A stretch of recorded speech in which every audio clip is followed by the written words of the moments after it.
Okay, this is 37th Street Radio and TV, and of course, we're out here hooking you up with the best of the best interviews. And today we have another special guest. So, guest, please introduce yourself. Hi, my name is Jackie Chandiru, the Queen of the Nile from Uganda. Yeah, so we'll just go straight into it. Like, you know, many guys know you from the famous group Blue 3. So Yes. I just want to know how it was working in a group.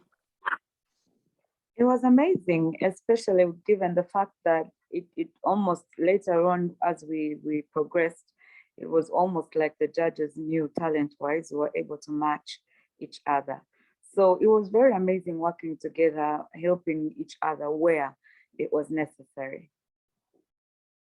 So another thing is that if you can remember, what are some of the big stages or big opportunities that you got as Blue 3, the whole group? If you can just... I remember there was a performance for the president of Tanzania. And then also there was Africa Cup of Nations, the opening. And also Kisima Awards. There were so many big stages that we actually went to.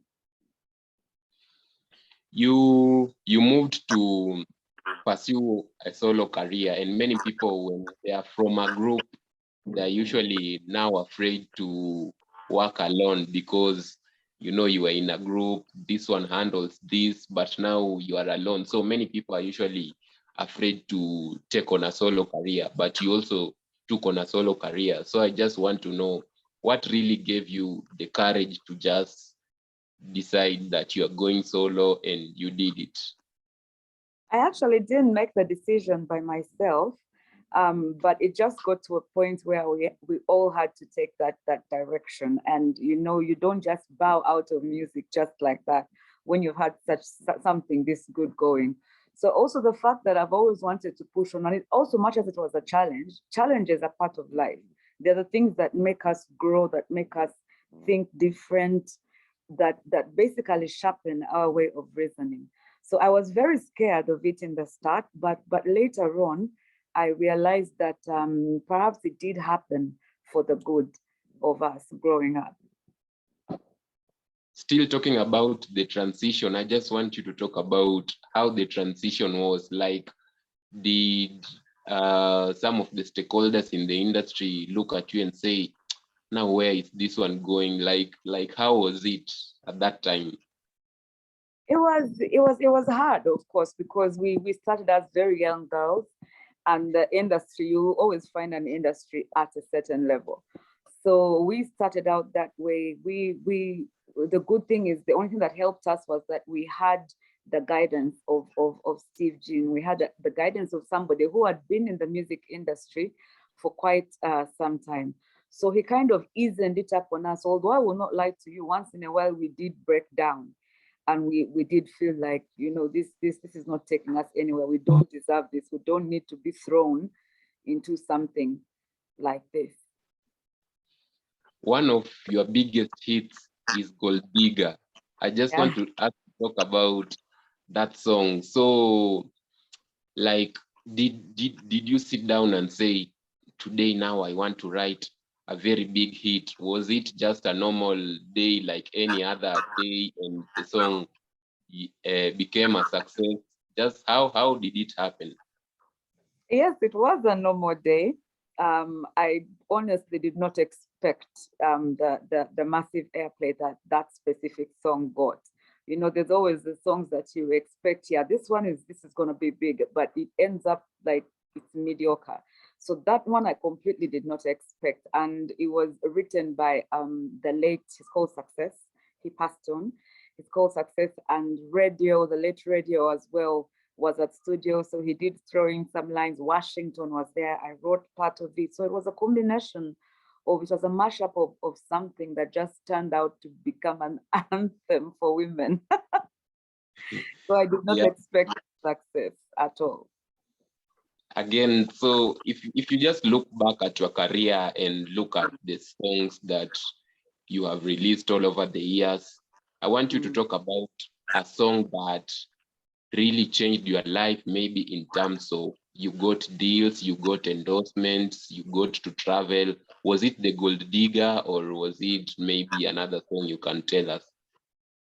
I believe it was a combination, because there's a song of mine called Agassi that really, it was rejected first in the capital city because it was in my language, and our language my language doesn't sound that romantic, to the ear, but it was actually a love song. And I think it was a combination of Agassi and also Gold Digger. That's what I think. But in between that, when it came to things like deals and endorsements and stuff like that, I believe also the my dedication to my work, because by the time I was having the biggest endorsements, I can't say like I had a huge hit in East Africa. No, it's just when it came to my work, I believe I always delivered, and brand wise also, whatever it is that is around your name matters when it comes to these endorsement deals and stuff like that. So later on, I could say it was Gold Digger, because by then the popularity grew. Then there's endorsements that come because of popularity. So yeah, that could be the one.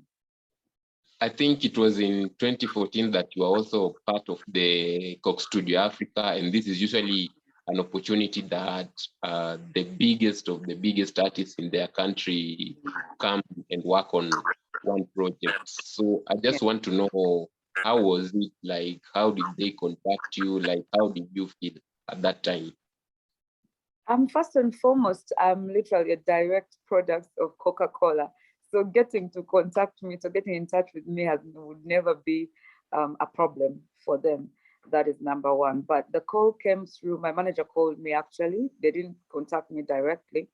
My manager contacted me, told me about it. And of course, I was willing to do that. That's literally the biggest stage in Africa. So I did not even, I just said, so when, where, when do we start? When do we go for this? I mean, it was an amazing experience. You are one of the crossover artists from Uganda, and I just want to know, even right now we have the internet, and many artists are still not able to cross over to other nations. But for you, you are able to cross over and be a major star even in other countries. I want to know, like, how was this possible? Like, which formula did you use to even be famous in other countries? It was no formula at all, honestly speaking. But mainly, I think it was just God, because there was a certain period also at the time, at the beginning of that whole solo career, where I was struggling seriously. I was struggling, but something, I just kept pushing. For some reason, I just kept saying, okay, maybe this is just that one or two, one of those hurdles that I'm going to go through.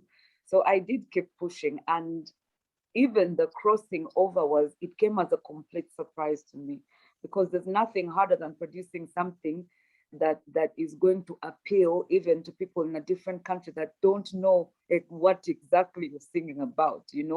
They just sing, they have small beats, and that is really hard. So it is from then that I realized that you just, whatever it is that you're doing, don't do it with a small scope in your head, just to think about this. Now I'm singing just for West Nile, or I'm singing just for Kampala, or just for Uganda. No.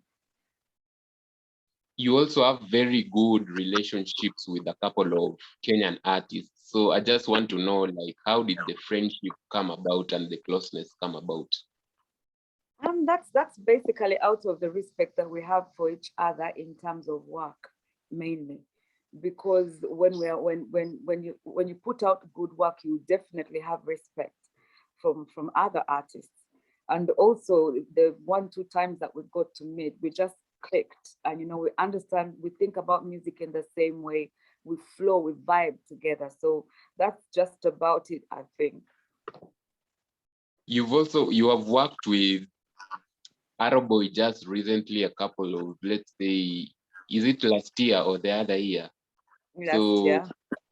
I want to know how the experience was working with Arrowboy, because this is a new artist and you are somebody who started a long time ago. So I would just like to know how the experience was.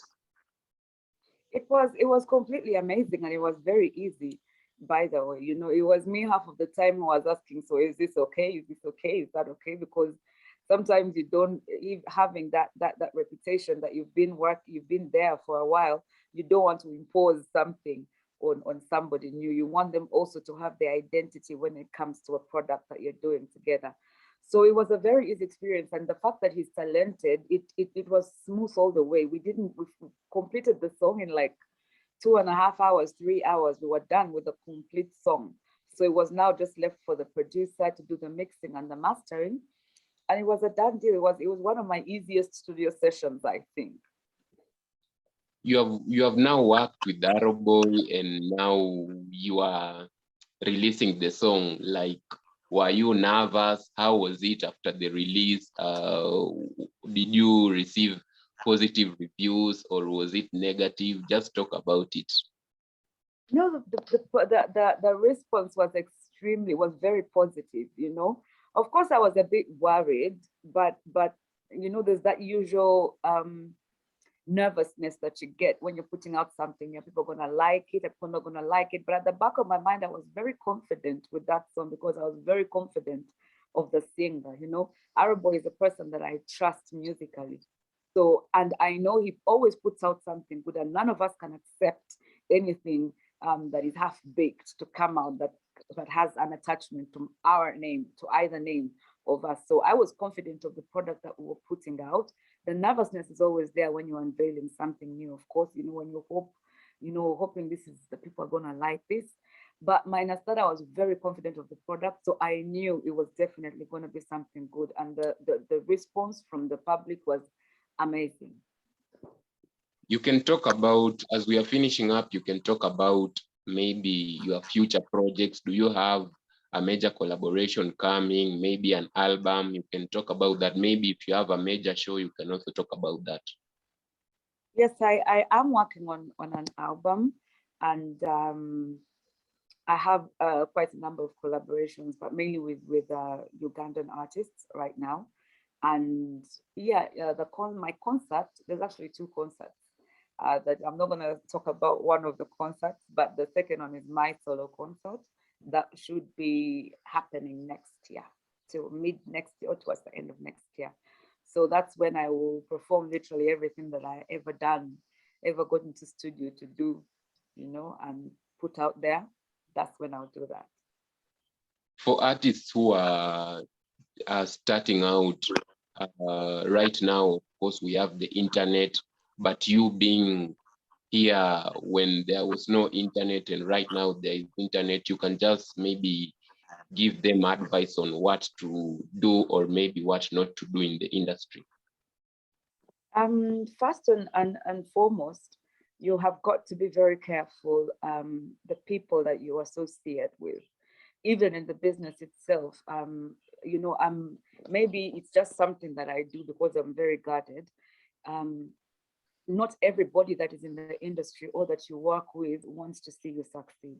So you have to be able to have God in your life to give you the power of discernment to know whether somebody is going to make you or whether somebody is going to break you from the inside going outside. And the moment you know that, the moment you know which people you're supposed to surround yourself with, then you'll have less issues when it comes to peer influence from other people, or influence to make wrong decisions that can literally jeopardize your career. But that aside, once you have the willpower, once you put your heart into everything it is that you're doing, and you strongly believe you're going to put out a product and you're going to deliver up to people's expectation, then you're definitely on the right track. But above all, God is the one who is going to take you there. Yeah, thank you so much for giving us your time. We are very grateful. Welcome.